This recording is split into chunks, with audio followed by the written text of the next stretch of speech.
I was 19 years old, and I was currently attending college. I was recently done with this semester, so I was on vacation. I used to live in a hostel. I had thought about going to meet my family, but decided not to go. Instead, I started texting random guys, thinking that I'll find someone nice to talk to, since I had nothing to do. I used to talk to multiple guys, but with one guy, I built a connection, and I started to talk to him more frequently. He seemed to be very nice, and I had seen his pictures. He was good looking as well, and through our conversations, I started to develop feelings for him. I stopped talking to other guys and put my main focus on this one particular guy. When he was away or not online, I used to think about him a lot. There were times that he would even appear in my dreams. I did not know the reason for that, but one day, while we were texting, he finally asked me out on a date. At first I was surprised and shocked and didn't know what to say, but nervously said yes. He told me to meet him outside a hotel, and that we would go to a Starbucks from there. I agreed, and on the night of the date, I got dressed up. I put on a short dress with red lipstick so that his first impression of me would be a good one, and I wanted him to think I was attractive. I was a bit scared by thinking that maybe he wouldn't like me. It was almost nighttime, and I left my hostel and went to that hotel where he told to meet him. I did wait for a while, and it was taking him long, but finally he came and I got in his car. Instead of driving to Starbucks, he drove to a nearby pharmacy. I asked him, "Why are we here?" He replied, "I need to return some things. I'll be back in 5 minutes." And then he left the car. I'd started to feel a bit uncomfortable. I thought I should just get out of his car and go away, but I didn't. He came back, and now I was thinking that we could go to Starbucks, but then he pulled over in an underground parking lot. I asked him, "Why are we here?" He just said, "I'll be right back." Now, I was even more uncomfortable. I thought of running away, but he came back after a couple of minutes, and I told him, "I got a call and I urgently need to go. Please drop me to the nearest train station." He said, "Okay." Then we got on a freeway, which was the fastest way to the train station. The exit to the train station had passed, and he kept driving. Then I told him that we missed the exit. Then he replied, "Let's make out, and I'll drop you." I was shocked, and the first thing that came to my mind was to call the cops. As soon as I took my phone out, he hit me in the face, and I dropped the phone. He sped up to get on another freeway. I knew I couldn't let him do that, so I turned the steering wheel and the car hit 2 other cars, and then the side of the road before it stopped. He yelled at me and started hitting me. I raised my legs to block his hits. I managed to open the door. I fell down and started running away from the freeway. He followed me for a while, but then ran towards the other side, leaving his car. I kept running and ended up in an empty field. I didn't recognize where I was, but needed to take a break from running. I stopped for a while to catch my breath, and then after a couple of minutes, I started walking again. All of a sudden, someone grabbed me from behind, and it was that man. I tried to escape from him, but his grip was too strong. He started dragging me in another direction. There was no one there, so even if I screamed, it would be useless. After some time, I punched him, then he hit me hard and knocked me out. I woke up in an empty barn, tied to a chair, and that man was standing in front of me. I yelled at him in a crying voice, "Let me go!" Then he started to come closer to me. I spit on him, and he got mad. He slapped me hard on my face, and then picked up a knife and cut my arm. I screamed in pain. At this point, I had started crying and begging him to let me go. He started laughing hysterically, like a madman, and told me that he wasn't going to do that.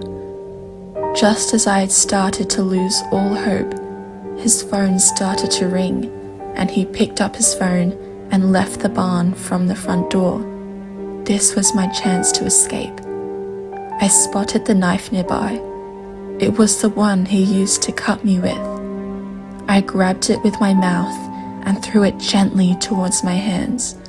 I managed to break free. I found a small back door in the barn that I could use to escape, but this time I'd started to hear footsteps coming towards me. I quickly grabbed a stone and threw it the opposite side to where I was, and using that as a distraction, I escaped, running faster than I had ever before, not caring what bruised me, ignoring all the pain. I finally reached the road and I screamed for help. A woman passing by in her car offered me help. To this day, I can't sleep. The man is coming for me. I know it. Hesitated to.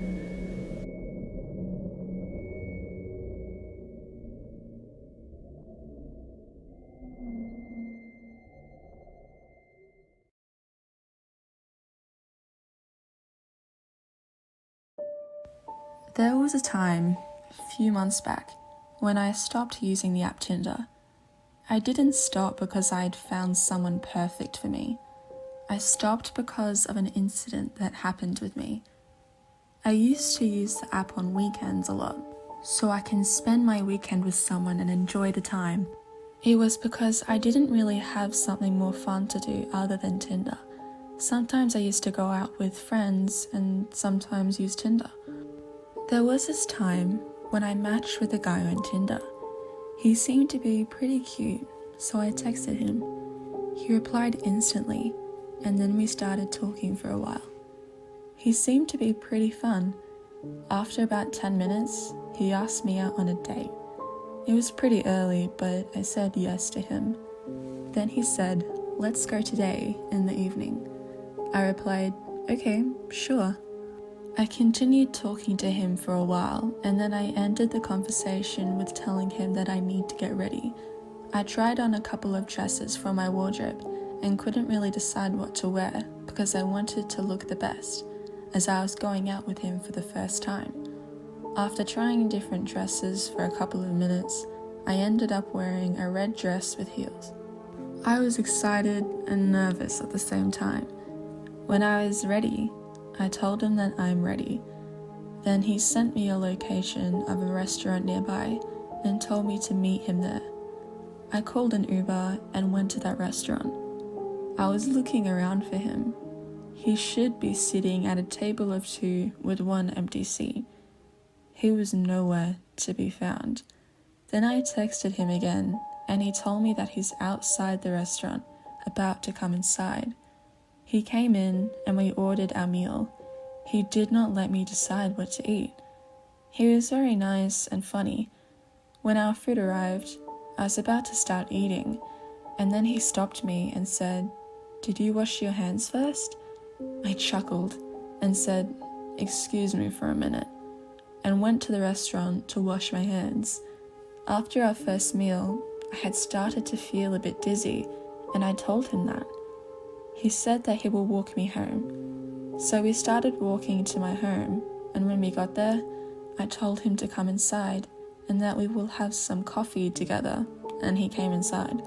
Suddenly, I started to feel sick again, so I just told him to leave, and I apologized as it was rude, but he didn't mind at all and left. Then I changed my clothes and went to bed. It was around 2 a.m. at night. I woke up because of some noises coming from down the stairs, as if someone was in the house. At first, I thought they were house noises or just in my head, but they didn't stop. So I kept asking myself if it was real. The noises stopped, but I still called the police and told them what was happening. They probably thought I was crazy. The lady on the line said that the police will be here in 40 minutes as it was a busy night. Also, that I should lock my door and stay calm. I didn't want to leave my room, so the dispatcher said that she will stay on the line until the police arrive, just in case something happens. Around 3 to 4 minutes, I heard them. I heard the main door open, and all of sudden yelling and scuffling.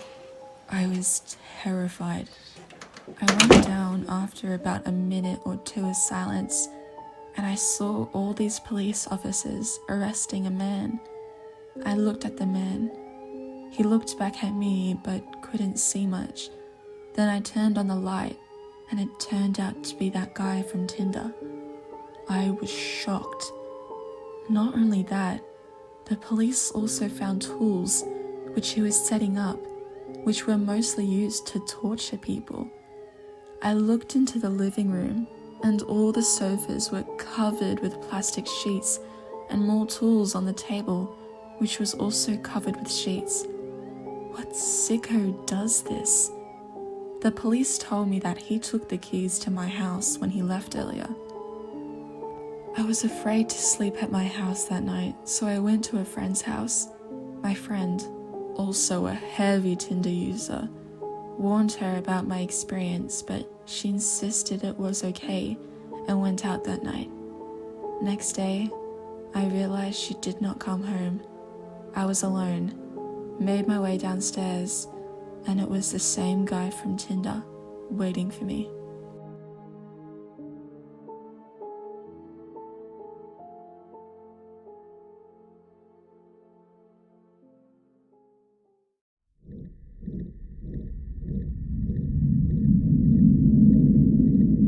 My name is Jimmy. This story is from when I was 15 years old. I mostly use Snapchat to connect with my friends. Most of the time, we sent funny pictures to each other, and I used to upload very funny and memorable videos on my story. One day at 12 o'clock, as I was scrolling down the Snapchat, suddenly, someone texted me on Snapchat. I didn't know when I added him to my friend list. His profile name was Mr. Damien.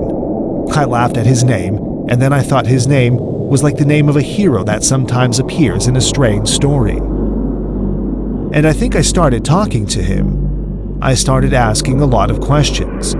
What is your real name? Where do you live? In these days, what are your curricular activities? After 10 minutes, I felt that he was ignoring my questions and asking me these questions. I said that first I was asking you these questions. First you tell me about yourself, then I will tell you all about myself. When he started talking, he answered all my messages quickly. But when I asked him various questions, he answered one of my messages after 10 to 15 minutes. I found it strange.